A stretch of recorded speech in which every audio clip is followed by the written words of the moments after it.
संजमोतवो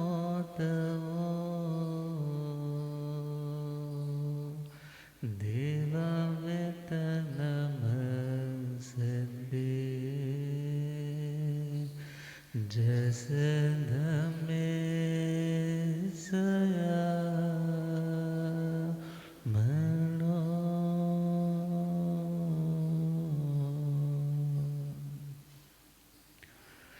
जे हाथ जोड़े गोरानो मेरी वंदना जे हाथ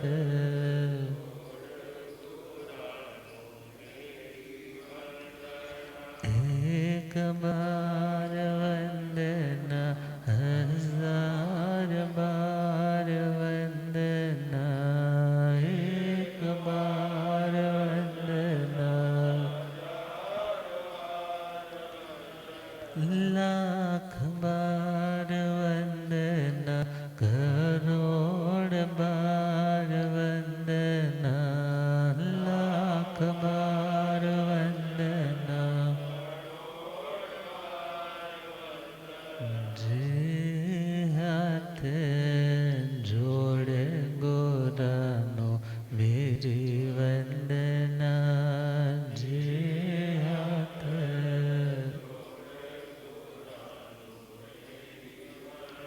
सद्गुरु मेरे पार भरम है सतगुरु मेरे दिन रात जग दे जोत अगम है दिन रात जग दे जे तेरे द्वारे ते आणो नयो संगड़ा जे द्वारे ते आणो नयो जे हाथ जोड़े गोरानो मेरी वंदना जे हाथ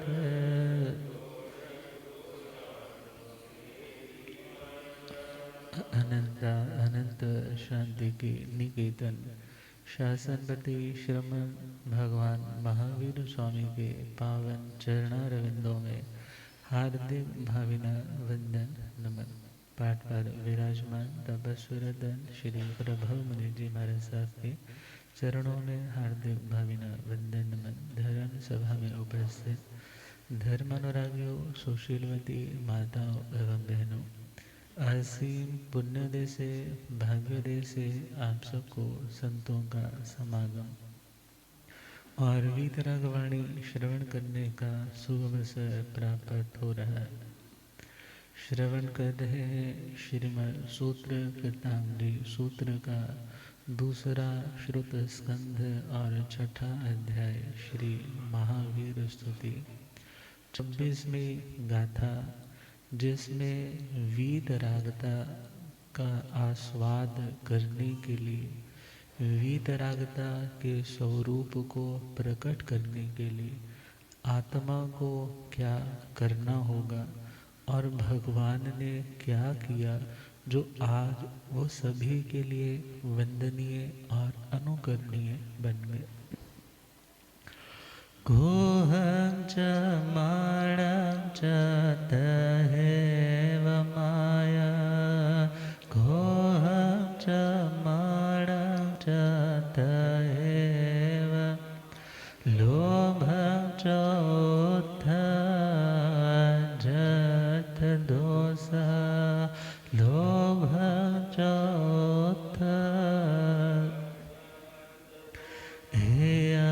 हेयाणिवन्ता अर्हामहेश्री दैको वै पाव दैकारवे पुच्छं सोणं समणा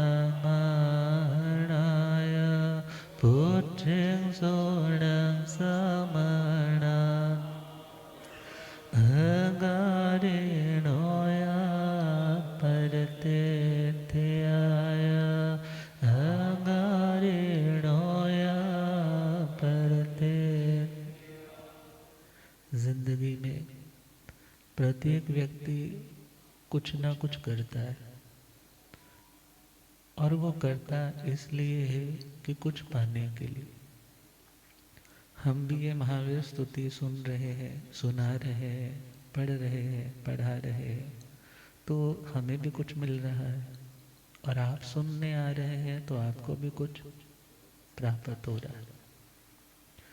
तो भगवान का मंगलमय जीवन, भगवान ने जिस स्वरूप को प्राप्त किया वैसा हूबहू स्वरूप प्रत्येक आत्मा का है। भगवान ने जैसी अनंत शांति को अपने भीतर पाया, वैसी ही अनंत शांति हर आत्मा के अंदर।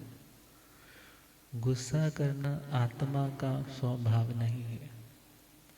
अभिमान करना, दूसरों का तिरस्कार करना, ये भी आत्मा की नेचर नहीं है।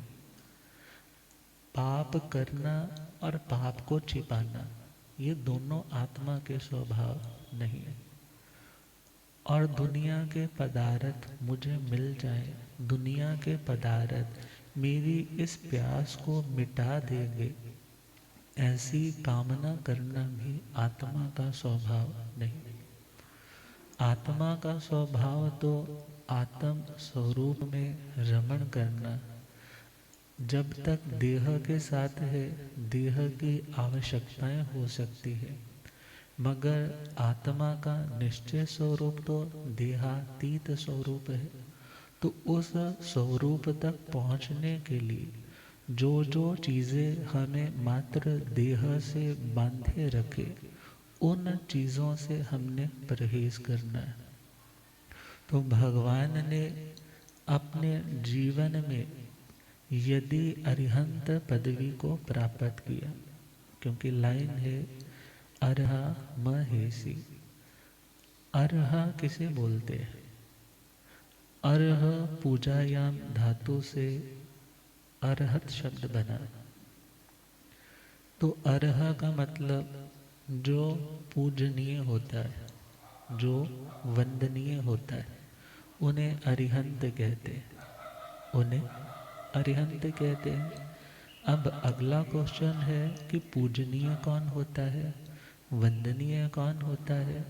जिसके अंदर योग्यता होती है, जो योग्य होता है, जो ऐसा कर पाता है जो दुनिया के साधारण लोग कर नहीं पाते। और दुनिया के लोग जो कर रहे हैं, इतना करने के बावजूद भी पश्चाताप, दुख, तनाव में जीते हैं। तो वो देखते हैं जिस आत्मा ने कुछ अनोखा किया और वो परम शांत हो गया, और वो सोचते हैं जो यह कर्म काटने का, कषायों को त्यागने का अभ्यास कर सकते हैं, वो वास्तव में बहुत स्ट्रॉन्ग आत्मा है। और जो योग्य आत्मा है, योग्य आत्मा ही वंदनीय आत्मा होती है। जिसके अंदर योग्यता नहीं, गुण नहीं, क्वालिटी नहीं, वो व्यक्ति सम्मान का हकदार भी नहीं हो पाता। एक नोट ऐसा है जो नकली नोट है, वो धरती पे गिर जाए तो कोई भी व्यक्ति जो करेंसी की वैल्यू जानता है उसको उठाता नहीं है। मगर एक बच्चा है, वो अभी भेद नहीं कर पाता, इसलिए वो उसके लिए भी तड़पने लग जाता है। अब जिसके अंदर गुण है उस व्यक्ति को उठाया जाता है, सर माथे से लगाया जाता है। मगर जिसके अंदर क्वालिटी नहीं है तो उसको कोई पूछता नहीं है। जब तक जूस पीने के लिए आप यदि जूस वाले दुकान पे गए, अब वहाँ से मौसमी अनार उठाते उठाते उसके हाथों से 2-4 पीस नीचे गिर गए, तो वो क्या करता है? उसी टाइम उनको उठा करके साफ करके दोबारा से वही रख लेता है। मगर जब जूस निकल जाता है, उसके छिलके अलग हो जाते हैं, वो सारा मानो उसका फूस सा वो सारे का सारा नीचे एक बास्केट में गिरता चला जा रहा है, मगर उसको गिरने के बाद वो उठा करके लगाता नहीं, बिकॉज अब उसके अंदर वो गुण, वो क्वालिटी, वो रस नहीं रहा। अब जब तक गुण है, गुणवान व्यक्ति ही इज्जत का, सम्मान का हकदार होता है। तो जिनके अंदर गुण है, जो लोग योग्यता रखने वाले हैं, वही लोग पूजनीय, सम्माननीय हो सकते। तो भगवान महावीर स्वामी पूजनीय क्यों बने? क्योंकि उन्होंने वो करके दिखाया जो दुनिया के लोग नहीं कर पाते। दुनिया के लोग निस्सार चीज़ों के लिए तो साधना करते हैं, मगर जो सार स्वरूप आत्मा है, आत्मा की शांति है, उसके लिए अभ्यास करने के लिए तैयार नहीं होते। और अरहा, रह शब्द बताता है रहस्य को। रहस्य मतलब जो कोई बात किसी से हिडन होती है, छुपी हुई होती है, अभी तक वो बात ऑब्सक्योर्ड है, ढकी हुई है, उस बात को रहस्य बोला जाता है। अभी तो ये मिस्ट्री है, इसके बारे में कोई जानता नहीं। मगर जिनके लिए कोई भी रहस्य, कोई भी मिस्ट्री किसी भी तरह की नहीं रहती, जिनके लिए कुछ भी छुपा हुआ नहीं रहता, उन्हें अरहंत बोला जाता है। क्या बोला जाता है? अरहंत बोला जाता है। और आगे चले, अब जब अरिहंत शब्द ही समझ रहे हैं, तो अरुहंत शब्द भी बनता है।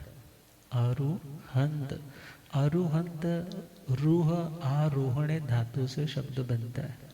रूह का मतलब है ऊपर की ओर उठना। जैसे सूर्य निकलता है, उस सूर्य के निकलने का नाम क्या हुआ? आरोहण। अब जो व्यक्ति सीढ़ी दर सीढ़ी आगे बढ़ रहा है, उसका आरोहण हो रहा है। क्या हो रहा है? आरोहण। अब इसी प्रकार हम देखें हमारी संसार की यात्रा, हम आत्माएं संसार में रहते हुए अक्सर वो कर्म करते हैं जिसके कारण हमारी संसार यात्रा में तो तरक्की होती है, मगर मोक्ष की मंजिल के लिए तरक्की नहीं होती। तो संसार की जो भव भ्रमण की तरक्की है, उसका जो आरोहण है, उसको जिन्होंने तोड़ दिया है, अरूह, अरूह, उनको आरोहण तो बोला जाता है।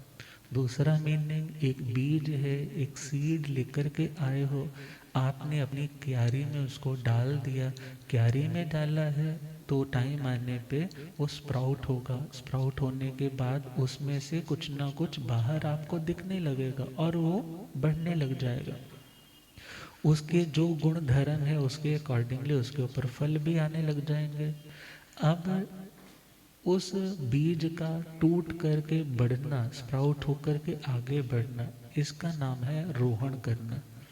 मगर वो बीज जिसको सपोज आपने माइक्रो में रख करके क्या कर दिया, घुमा दिया एक बार, या तवे पे रख करके आपने उसको हल्का सा रोस्ट कर दिया, और या आपने कुकर में डाल करके उसको स्टीम दिलवा दी, तो क्या होगा उसके बाद? अब उस गले हुए, उस भुने हुए, उस रोस्टेड सीड को, उस दाने को आप यदि मिट्टी में डालोगे तो वहां से वो पैदा कुछ होने वाला। इसी प्रकार आत्मा के साथ जो राग और द्वेष है, आत्मा के साथ जो राग और द्वेष है, ये राग और द्वेष ही जन्म और मरण इसको पैदा करने वाले हैं। मगर जिन्होंने इस मोह रूपी सीड को, इस राग द्वेष रूपी सीड को नष्ट कर दिया, क्या कर दिया? नष्ट कर दिया, फिर ऐसी आत्माओं का जो जन्म मरण रूपी वृक्ष है वो पैदा होता नहीं। इसलिए उन्हें बोला जाता है अरुहंत। क्या बोला जाएगा? अरुहंत। अब थोड़ा और आगे चले, हमारे पंजाब में, उत्तर भारत में कॉमनली जो शब्द बोला जाता है वो नमो अरिहंताणम बोला जाता है। क्या बोला जाता है? मगर जब कभी राजस्थान या कोई गुजरात साइड का अपनी अपनी मान्यता के अकॉर्डिंगली कुछ ना कुछ नया पैटर्न दुनिया को देने की जो कोशिश करते हैं, अब वो बोलते हैं जी अरिहंत नहीं बोलो, क्या बोलो? अरहंत। क्या बोलो? मगर हमारे तो क्या चलता है? अरिहंत। अब अरि और हंत दो शब्द है ना। अब सामान्य लेमैन की लैंग्वेज में समझाना हो तो अरि का मतलब शत्रु, एनिमी, और हंत का मतलब उन शत्रुओं को नष्ट करने वाला। अब वो शत्रु बाहर के नहीं बल्कि भीतर के, क्योंकि आप बाहर के शत्रु का गला तो काट सकते हो मगर उसके भीतर की एनिमिटी को, भीतर की शत्रुता को खत्म नहीं कर सकते। आप किसी का सर तो झुकवा सकते हो मगर उस व्यक्ति का दिल वो तुम्हारे आगे झुक जाए ये जरूरी नहीं है। अब अरिहंत सामान्य भाषा में कहा जिसने अपने भीतर की एनिमिटी को, भीतर की विकृतियों को, भीतर की वासनाओं को नष्ट कर दिया है, क्योंकि वही तो शत्रु है ना। वही तो संस्कार जब जागते हैं आत्मा को गलत डिसीजन लेने के लिए क्या करते हैं? गलत डिसीजन लेने के लिए उसको मजबूर कर देते हैं और व्यक्ति गलत चीज़ कमिट कर बैठता है, फिर उसके कारण दुख का भुगतान करना पड़ता है। मगर अब इसी शब्द को लेकर के किसी ने बोल दिया कि Arihant is a violence word, तो मतलब जो लोग अहिंसा की बात करते हैं तो ये शब्द नहीं ठीक है, इसलिए हम बोलते हैं तुम अरहंत बोलो। मगर यदि हम प्राकृत में चले, उन ग्रामेटिकली उसकी शब्द की अ, बोलते हैं उसको, यदि हम तोड़ मरोड़ के जो उसकी हिस्ट्री निकलती है तो उसका रूट हम चलें तो वो अर्ह शब्द आएगा या अरिह आएगा, जो पूजा अर्थ में आता है। किस में आता है? पूजा अर्थ में। तो जो पूजनीय होते हैं, और दूसरा अर्ह योग्य अर्थ में आता है। अर्ह किस में आता है? योग्य, जो मोक्ष जाने के योग्य हो चुके हैं। कहाँ जाने के? जो मोक्ष जाने के योग्य हो चुके हैं, क्योंकि कोई भी आत्मा बिना केवल ज्ञान के मोक्ष नहीं जा सकता, क्योंकि जिसने चार घाती कर्म क्षीण किए हैं, ज्ञानावरणीय, दर्शनावरणीय, मोहनीय और अंतराय कर्म, ये आत्मा के मौलिक गुण का घात करते हैं। मौलिक गुण कौन सा? उसका अनंत ज्ञान, उसका अनंत दर्शन, उसको रोकने वाले। मगर उन्हें जिन्होंने नष्ट कर दिया, उन कर्मों को जिन्होंने नष्ट कर दिया, तो उन आत्माओं को केवली बोला जाता है। उन्हें क्या बोला जाएगा? और एक होते हैं सामान्य केवल ज्ञानी और एक होते हैं तीर्थंकर केवल ज्ञानी। दो तरह के होंगे ना। एक होंगे सामान्य केवल ज्ञानी कि जिसने तीर्थंकर नाम कर्म गोत्र बांधा नहीं था, बांधा नहीं है तो आज उदय में भी नहीं है, मगर हाँ ऐसी साधना की है कि उनके चार घाती कर्म टूट गए। अब वो कर्मों के पर्दे जैसे ही हटे हैं वो सर्वज्ञ सर्वदर्शी बन गए। अब वो केवल ज्ञानी भी मोक्ष जाने के योग्य है। मगर हम बात कर रहे हैं अरिहंत शब्द की, तो अरिहंत शब्द हम चले तो जो मोक्ष जाने के योग्य हो चुके हैं उन्हें बोला जाएगा अरिहंत। क्योंकि सामान्य केवल ज्ञानी और अरिहंत केवल ज्ञानी में अंतर मात्र इतना है कि एक का पुण्य बहुत ज़्यादा है, एक का पुण्य और एक का पुण्य सामान्य। सपोज करो आपके शहर में 10 लोग नॉमिनेट करते हैं कि मुझे आपके इस नगर का मेयर बनना है, जस्ट मेयर की पोस्ट पे आना है।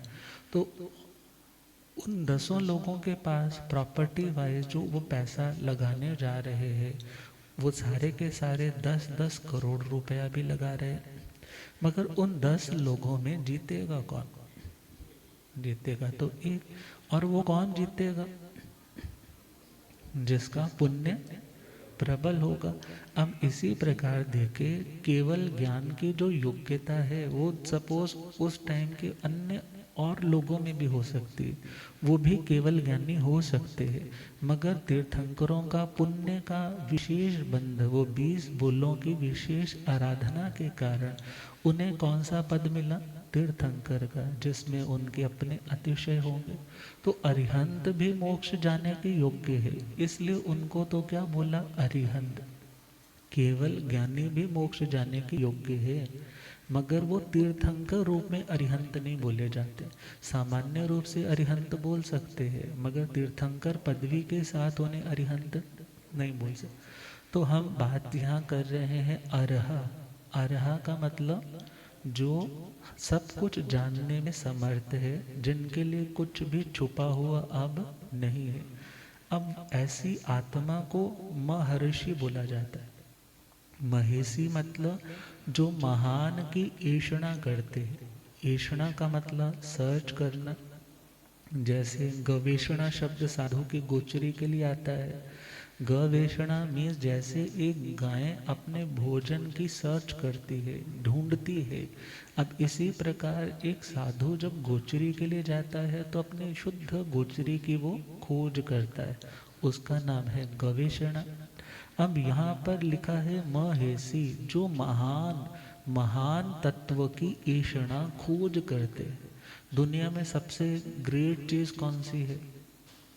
सिद्ध शिला से ऊपर लोकाग्र मोक्ष का स्थान। उससे बड़ा स्थान दुनिया में कोई दूसरा नहीं।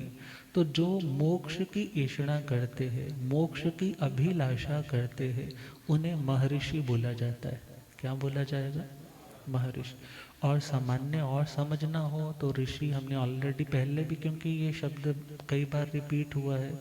तो ऋषि का मतलब जो कर्मों का रेशा रेशा कर दे, जो कर्मों का, जैसे कपड़े का एक एक तंत तंत आप निकाल दो तो कपड़ा क्या हो जाता है? फट जाता है। इसी प्रकार जो कर्मों के आवरण आत्मा के आगे, आवरण में जैसे पर्दे आत्मा के आगे जो पड़े हुए, और आत्मा के ज्ञान का प्रकाश बाहर नहीं आ पा रहा, मगर जो उन कर्मों के पर्दों का रेशा रेशा करके उनको बिल्कुल अलग कर दे, उनको ऋषि बोला। उन्हें क्या बोला? और जो एक व्यक्ति ऐसा है जो उसका तंत तंत निकालने में, उस कपड़े को बिल्कुल बोदा करने के लिए बहुत टाइम लेता है, वो तो होगा ऋषि। और जो बहुत जल्दी से और बहुत एफर्ट के साथ उस काम को बड़ी स्पीडीली और बहुत दक्षता के साथ कर दे, उसे बोला जाएगा महर्षि। और कर्मणाम रेषणात् इति ऋषि, जो कर्मों को खाली कर दे, उसको भी महर्षि बोला जाए। तो अरिहंत कौन बनेगा? जो महर्षि होगा, जो ऐसी साधना करे कि कर्मों के वो पर्दे और मजबूत ना हो, एक पर्दे के आगे नया पर्दा तैयार होकर के ना आए, बल्कि जो ऑलरेडी पर्दे हैं वो रेशा रेशा तार तार करके कट जाए, फट जाए, उन्हें क्या बोलेंगे? महर्षि। और अरहा महेशी, ऐसे महर्षि अरिहंत पदवी के धारक भगवान महावीर स्वामी, उन्होंने इस स्थान को पाया कैसे? कोहं च माणं च तहेव माया लोभं चोत्थं अजथ दोषा इयाणी वंता अरहा महेशी न कुवई पाव न कारवे। भगवान ने क्रोध, मान, माया और चौथे लोभ, इन अध्यात्म दोषों को पहले पहचाना। जैन शास्त्रों में दो शब्द बड़े कॉमन मिलते हैं, परिज्ञा, ज्ञ परिज्ञा, प्रत्याख्यान परिज्ञा। ज्ञ परिज्ञा का मतलब पहले जानना कि मेरे लिए क्या अच्छा है, और ये भी जानना मेरे लिए क्या बुरा है। अब जो बुरा है उसको छोड़ना, उसका नाम है प्रत्याख्यान। और देखा जाए तो दुनिया में नई चीज़ लेने की कोई ज़रूरत नहीं है, क्योंकि जो अपना स्वरूप है वो तो हमारे ही पास है, मगर हमें किसको निकालना है? जो अपना अपना नहीं है। तो भगवान महावीर स्वामी ने क्या किया? ज्ञ परिज्ञा से जाना, अपने उस ज्ञान से जाना कि ये क्रोध, मान, माया और लोभ आत्मा के लिए अच्छे नहीं, ये आत्मा का स्वरूप विकृत करने वाले हैं। जैसे किसी व्यक्ति की उंगली कट जाए, कान ऐसे बंद से होने लग जाए, एक आंख उसकी बंद होने लग जाए, तो क्या बोलते हैं? उसका देह विकृत है, वो पूरी तरह से दोष मुक्त नहीं है।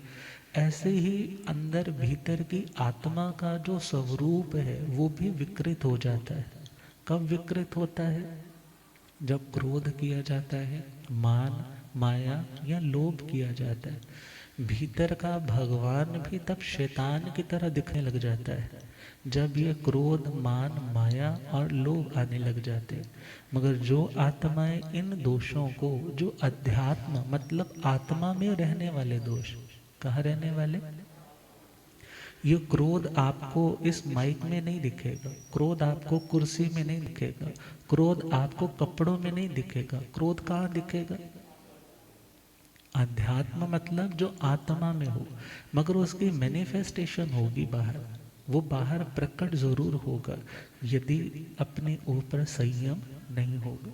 तो भगवान कह रहे हैं कि जो आत्मा चाहती है कि मैं वीतराग बनूं, मैं समता में आ जाऊं, मैं कषायों से मुक्त बन जाऊं, मैं अपने स्वरूप में स्थिर हो जाऊं, मैं परम शांति का रसा अनुस्वाद सदा सदा के लिए करने लग जाऊं, तो उस आत्मा को अपने भीतर उन दोषों को क्या करना होगा?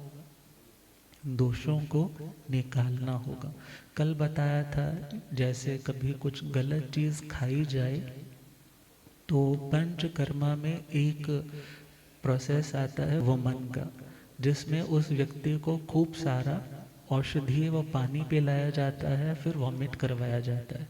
किस लिए करवाया जाता है? कि उस प्रॉब्लम में आकर के वो व्यक्ति बेचैन है, बहुत तंगी में है, बहुत तकलीफ में है, मगर उसकी तकलीफ से उसको रिलीफ दिलवाने के लिए उसको वमन करवाया गया।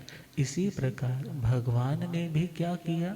अपने भीतर के आत्मा के दोषों को छोड़ने के लिए औषधीय पानी पिया। कौन सा औषधीय पानी? क्षमा का, विनम्रता का, सरलता का, संतोष का। जब ये गुण भीतर आने लगे, जब ये क्वालिटेटिव वाटर अंदर गया, तो भीतर के जो दोष थे उसके साथ मिक्सअप हुए, और जो जो अशुद्धियां थी वो वॉमिट के माध्यम से क्या हो गई? बाहर आ। क्रोध बाहर आ गया, मान बाहर आ गया, माया के संस्कार बाहर आ गए, लोभ जो ललचा जाता था वो संस्कार, वो वासनाएं भी क्या होगी? आत्मा से बाहर आ। और जैसे ही आत्मा से बाहर आई तो स्वस्थ रहना आत्मा का स्वरूप है। स्वस्थ का मतलब स्व, स्व का मतलब सेल्फ, और स्थ का मतलब है स्थित हो जाना। जो आत्मा का स्वरूप है आनंद में रहना, चेतन स्वरूप में रहना, ज्ञाता दृष्टा भाव में रहना, तो आत्मा अपने स्वरूप में स्थिर हो जाती है। उस स्वरूप स्थिरता का नाम क्या है? स्वस्थ। और उस स्वस्थता को पाने के लिए जो आत्मा के स्वस्थ को खराब करने वाले तत्व है उनको ही दोष बोला। उन्हीं को क्या बोला? दोष बोला। अब उन दोषों को दूर करने के लिए वमन का प्रोसेस बताया कि यदि आ चुके हैं ना वो दोष, तो अब उसको निकालो। नहीं निकालोगे तो आत्मा कभी शांत होने वाली नहीं। और इस संसार के समुद्र को यदि पार करना है तो इनको त्यागे बिना आत्मा पार नहीं जा सकती। वीर प्रभु भगवान को कैसे जाने, वीर प्रभु भगवान को कैसे, उन जैसा बनने के मन में भी ध्यान हो। वीर प्रभु भगवान उन जैसा बनने के मन में। आर्य सुधर्मा जी से पूछे श्री जम्बो, आर्य सुधर्मा कृपा करो सोरो प्रभु का जाने। वीर प्रभु भगवान को कैसे जान, उन जैसा बनने के मन में। जन्म जरा मृत्यु में रोग ऐसा दुखमय संसार, क्रोध मान माया लोभ सारा विस्तार, जन्म जरा मृत्यु व रोग, ऐसा दुखमय संसार। क्रोध मान माया लोभ का है सारा विस्तार, क्षमा भाव से क्रोध विनय से गौरव त्रय त्यागे, सरल व निर्लोभी वृत्ति से माया लोभ भागे। क्षमा भाव से क्रोध विनय से गौरव त्रय त्यागे, सरल व निर्लोभी वृत्ति से माया लोभ भागे। भीतर के दोषों से चले मुक्ति पाने, भीतर के दोषों से चले उन जैसा बनने के मन में बिठाने हो। वीर प्रभु भगवान को कैसे उन जैसा बनने के। और ध्यान देना है, ऋषि उसे बोला जाता है जो मंत्रों को देखने वाला होता है। ऋषियों मंत्र दृष्टारा, ये एक लाइन आती है। ऋषि कौन? जो मंत्रों को देखने लग जाता है।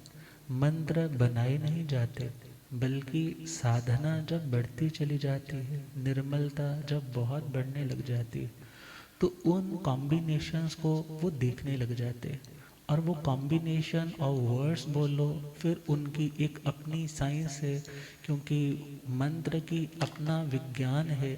क्योंकि यदि सही रूप में उनका उच्चारण किया जाए, मनन किया जाए, तो कई सारे दोषों से हमें बचा सकते। तो कहा भगवान तो महर्षि थे, भगवान ने तो ऐसे ऐसे मंत्र खोज दिए जिससे आत्मा के दुख सदा के लिए दूर हो जाए, जिनसे आत्मा की सदा सदा के लिए सुरक्षा हो सके। भगवान ने वो मंत्र दिए। तो वो मंत्र कौन सा? पहला मंत्र दिया क्षमा का। कौन सा दिया? क्योंकि क्रोध का वमन करेंगे तो क्षमा आएगी, क्रोध का वमन करेंगे तो क्या आएगी? क्षमा आएगी। और यदि भगवान क्षमाशील ना होते तो आज भगवान भी ना होते। भगवान को भी भगवान बनाने वाली यदि कोई है तो वो कौन है? क्षमा। अदरवाइज भगवान उस परम स्वरूप तक न पहुंच पाते। अब विचार करना है, ये गुस्सा आता क्यों है? ये गुस्सा आता ही क्यों है? तो कहा क्रोध मोहनीय कर्म का संस्कार। कौन सा संस्कार? क्रोध मोहनीय कर्म का संस्कार हमारी आत्मा के भीतर है। या यूं समझे एक वायरस हमारे भीतर है, अभी शांत पड़ा है, अभी कोई रिएक्ट नहीं कर रहा, डॉर्मेंट स्टेट पे है। मगर जैसे ही वो रिएक्शन करने लगेगा, उसको वैसा वैसा मौसम, वैसी वैसी परिस्थितियां मिलने लगेंगी, तो वो अपना भयानक रूप लेकर के सामने आ जाएगा। अब क्रोध भी कैसा? क्रोध मोहनीय का संस्कार। वो क्रोध मोहनीय कैसे आया? क्रोध मोहनीय जैसे संक्रमण कई बार बाहर से आता है, और कई बार अपने ही शरीर का सिस्टम ऐसा कमज़ोर होने लग जाता है कि व्यक्ति बीमारियों का शिकार होने लग जाता है। अब कई बार तो गुस्से का संस्कार हमने बाहर से ही लिया होता है। मम्मी को देखा गुस्सा करते, पापा को देखा गुस्सा करते। बच्चे गुस्सा कहाँ से सीखते? बोलो। अपने माता पिता से सीखते हैं, या आज के टाइम में चले तो उनके पास फ़ोन है, पता नहीं क्या कुछ देख रहे हैं, टीवी है, अब कार्टून्स देख रहे हैं, फाइटिंग देख रहे हैं, कैसे कैसे रिएक्शंस देख रहे हैं। अब वो संस्कार कहाँ जा रहे हैं? अंदर जा रहे हैं। और कुछ संस्कार ऐसे हैं जो अंदर ही थे, अंदर ही थे, मतलब वो पूर्व जन्मों के थे और अंदर ही थे। और उनका कारण क्या बना कि हम गुस्सा करना तो चाहते थे, किसी प्रतिकूल परिस्थिति में आकर के हमारे अंदर आग तो बहुत लगी, मगर हम उस परिस्थिति के लिए सामने वाले को दोषी ठहराते हुए भी उसको कुछ ज़्यादा कह नहीं पाए। अब कह नहीं पाए तो क्या हुआ, वो जहर कहाँ रह गया, वो अंदर ही रह गया। ट्रैवल तो हो रहा है ना, आत्मा तो एक कैरियर की तरह, जैसे साइकिल के पीछे एक कैरियर लगा होता है। अब आत्मा तो जब जा रही है तो उसके साथ वो कार्बन शरीर और उसका तेजस शरीर, वो सारा स्टोर साथ साथ ही जा रहा है। अब जब साथ साथ जा रहा है तो उन संस्कारों का भुगतान भी तो आत्मा को ही करना है जो साथ उठा कर लाया। और गुस्सा तब तक नष्ट नहीं होगा जब तक तुम उस गुस्से के सही स्वरूप को नहीं समझोगे, उससे होने वाले नुकसान को नहीं समझोगे, और आत्मा का जो स्वरूप है उसके प्रति विश्वास नहीं करोगे कि आत्मा का स्वरूप तो शांत रहना है। अब विचार करें, कई बार गुस्सा इसलिए आता है कि हमें बात पूरी नहीं पता होता। गुस्सा क्यों आ जाता है, बात पूरी नहीं पता होता। अब जब बात पूरी नहीं पता तो एटलीस्ट सामने वाले को बोलने का मौका दो। हम सामने वाले पर तो चिल्ला रहे हैं मगर सामने वाले की प्रॉब्लम को नहीं सुन रहे। तो जो लोग ऐसा करेंगे उनका गुस्सा, उनके घर से अशांति कभी नहीं जाएगी। दूसरा पॉइंट देखें, एक मिथ अंदर बिलीफ सिस्टम ऐसा बना रखा है कि गुस्सा करने से काम बन जाते, गुस्सा करने से काम बन जाते हैं। अब यदि यह विश्वास बना करके चलोगे तो तुम्हारा गुस्सा कभी दूर होने वाला। खुद से पूछ करके देखो कि तुम किस व्यक्ति की बात ज़्यादा मानते हो, जो प्यार से तुम्हें बात समझाता है या गुस्से से समझाता है। खुद से पूछो ना। तो तुम सामने वाले से कैसे वो चीज़ डिमांड कर सकते हो कि तुम गुस्सा दिखाओ और तुम सामने वाले से प्रेम पूर्वक व्यवहार की उम्मीद रखो।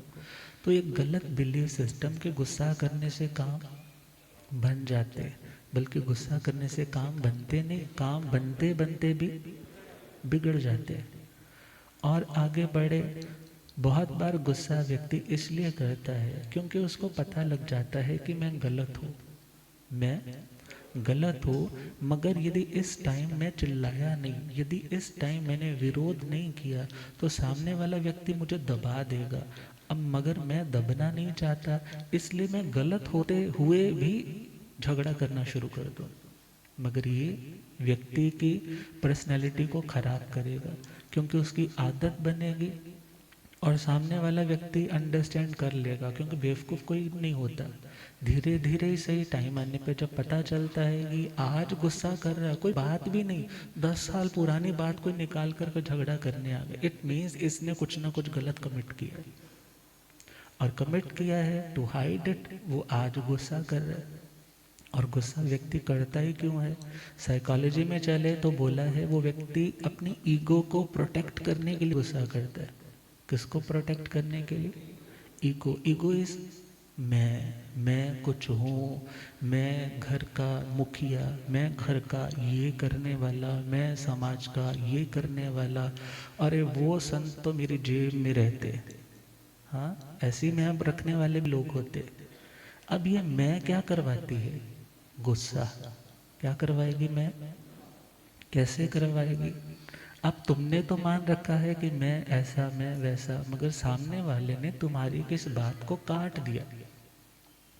अरे मैं कमज़ोर ना पड़ जाऊं, मैं कमज़ोर ना पड़ जाऊं, इसने 4 लोगों में मेरी बात को काटा, 4 लोगों पे क्या असर पड़ेगा, वो मेरी कदर कम करने लग जाएंगे। और उसी टाइम वो भड़क उठता है, क्या सोच करके, क्या सोच करके, अपनी उस ईगो को प्रोटेक्शन देने के लिए कि मैं कुछ हूँ।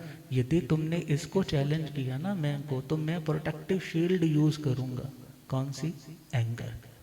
मगर देखा जाए तो इससे व्यक्ति कमज़ोर होता है, क्योंकि जो व्यक्ति जितना गुस्से वाला है वो उतना ज़्यादा कमज़ोर है, और जितना व्यक्ति सहनशील है वो उतना ज़्यादा मजबूत है। कहा है झगड़ोगे तो टूट कर बिखर जाओगे, झगड़ोगे तो टूट कर बिखर जाओगे। क्यों, क्योंकि तुम्हारा आईना हम है और हमारा आईना तुम हो। कोई गलती होती है, सामने वाला बताता है, यदि है तो उसको स्वीकार कर लो। और यदि स्वीकार नहीं करोगे, अपनी ईगो की प्रोटेक्शन के लड़ते रहोगे, तो वहाँ पर अंतिम परिणाम कोई भी अच्छा आने वाला नहीं। लिखा है, टूट जाए ना माला कहीं प्रेम की, टूट जाए ना माला कहीं, वरना अनमोल मोती बिखर जाएंगे, वरना अनमोल मोती। आप मानो ना मानो खुशी आपकी, आप मानो ना मानो, हम मुसाफिर यूं कहकर चले जाएंगे, हम मुसाफिर यूं कहकर। इतना कहते हो सहना भी सीखो जरा, इतना कहते हो सहना भी, वरना हर आँख में तुम खटक जाओगे, वरना हर आँख में तुम। बात मानो ना मानो खुशी आपके, बात मानो ना मानो,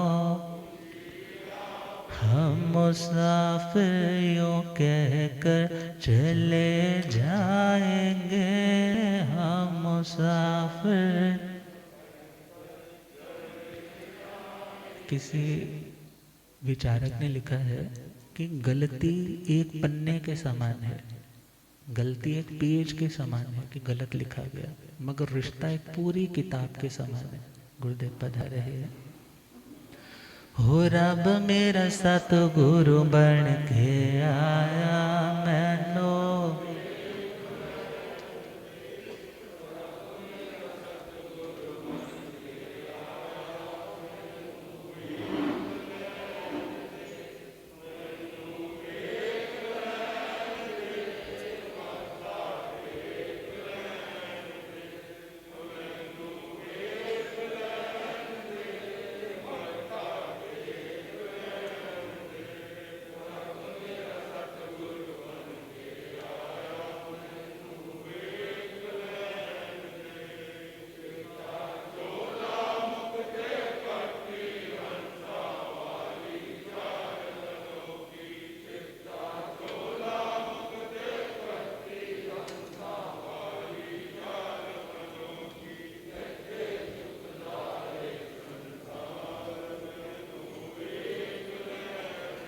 होते झुकदार संसार मैनो, हो रब मेरा सतगुरु बन के आया मैनो।